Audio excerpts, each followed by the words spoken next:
Right, let's get on with some more of the weekend analysis. And Bournemouth continuing to impress, beating Everton by 1-0. And Tom, you faced them, what was it, just last week? Yes. Tell us about the challenge of Bournemouth right now. I think they remind me a bit of ourselves. I think they can really mix it up. I mean, the goal comes from a long ball and a flick on. But the cross is fantastic, but the finish is even better. I think like Brooks is just. It's just contact. He hasn't tried to break the net. He's just caressed it in the bottom corner. Do you think he's just trying to think about just making contact with the ball and guiding it?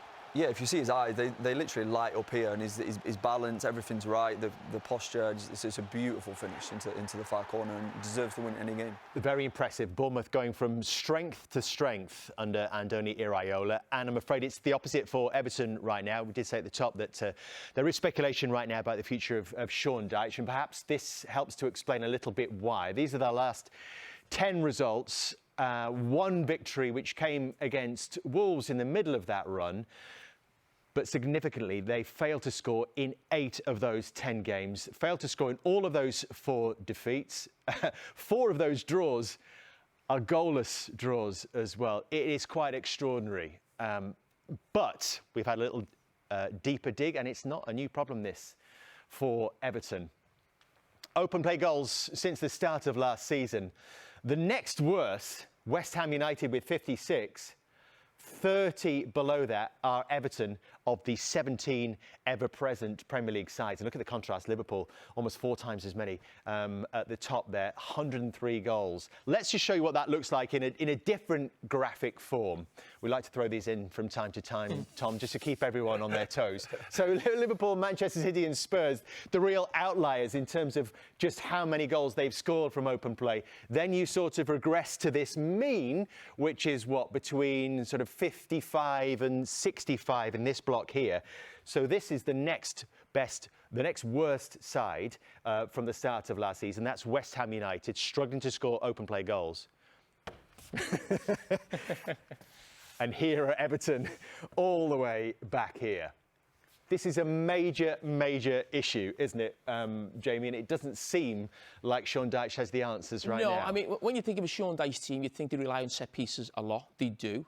And what Everton are, they're a throwback. They're an outlier in some ways in the modern game. And that's not a criticism. I actually like the fact that there's teams in the league who don't all play the same way. So they're very direct. It's like watching a team from the 1990s. That's what it feels like. The mid-90s, Premier League team, very direct. Now, the Everton fans have always had I would say, a respect rather than a love for Sean Dyche for the job that he's done in terms of keeping Everton up after Frank Lampard. Last season, without the points deduction, they would have actually finished above Brighton.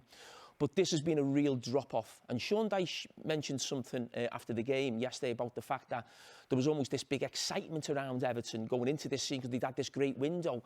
I mean, I've got friends and family who are Evertonians, and I don't think there was ever that feeling. There was almost excitement and a feeling of, let's go out with a really good season at Goodison last time there. But there was no feeling that Everton had a great window and it was going to be some unbelievable season.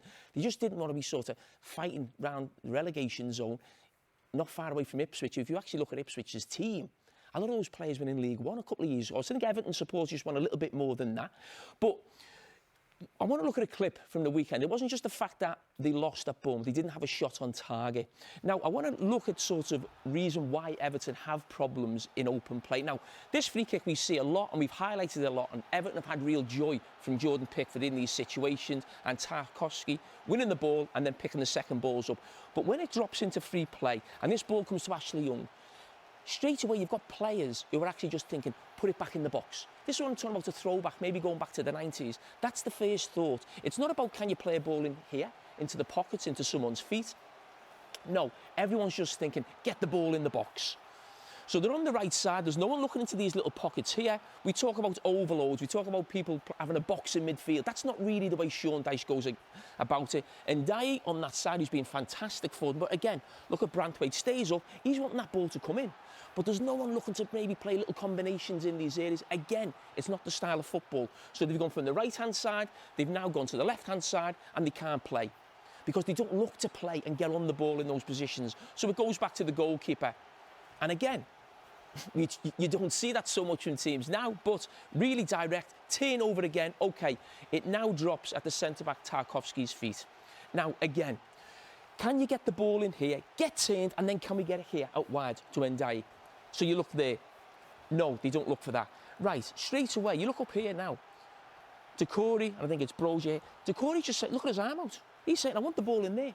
Again, it's not what we see so often from many teams, if any, except Everton in the Premier League. Again, maybe one of them drop in here, maybe one go long. That's what you'd expect. But again, you don't ever see them trying to get into these pockets to actually build up patterns of play, to create chances in open play. And Tarkowski, again, goes direct, gives the ball away. And that sums Everton up really, really direct, no real quality.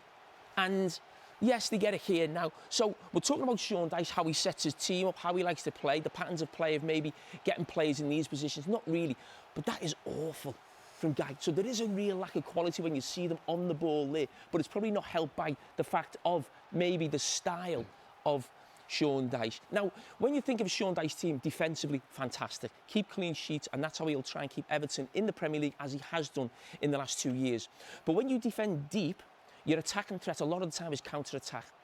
Everton are one of 2 teams who haven't scored a goal on the counter-attack this season. And here's one of the reasons why. And again, this a couple of weeks ago was at Manchester City. So it's 1-1, we're very late in the game. You see them, bodies behind the ball. You have to have a threat on the counter-attack if you're going to defend deep. Yes, we see quality from Brozier here. Brilliant, brings it down. But just as we pause it here, 4-on-2. I mean, 4-on-2. I mean, what a situation to be in. You can never guarantee goals in that situation. But what you should be able to guarantee is you make the goalkeeper work. Shot, yeah. You make the goalkeeper work.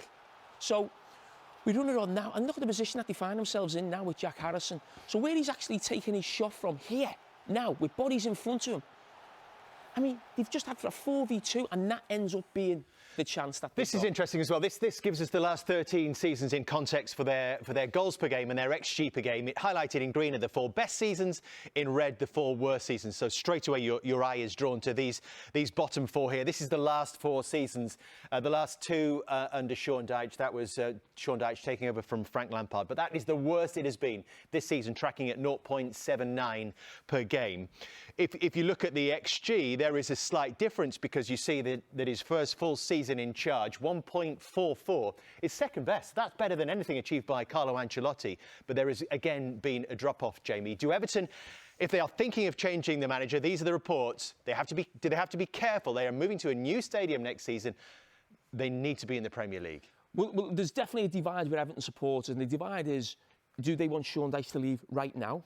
And I think the other half of those support probably want a new manager maybe at the end of the season. The big worry they've got is, if we change the manager now, a manager who has kept us up in the last 2 seasons, would we get relegated with another manager coming in? A manager who's out of work, maybe a foreign manager comes in, maybe it's David Moyes, I don't know. But what I would say right now, there's also another school of thought. It's not just about being in the Premier League. Of course, they have to be there with the new stadium next season, but there's still a lot of Evertonians who are actually looking at it and thinking, this is just not good enough for Everton Football Club.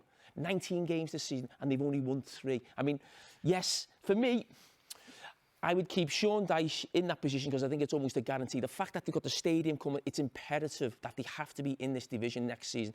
And I wouldn't say Sean Dyche guarantees it, but I think his past, I think, gives you a great chance of staying in the division. Wolves are very much in this mix as well. Tom, you've been involved in relegation fights, some successful, some not so. We'll hear about that a little bit later on Monday Night Football. But when we come back, we're going to hear from both of the managers involved tonight. It's been a really great start for Vitor Pereira and a return for Nuno Espirito Santo at Molineux this evening. Team news as well on the way.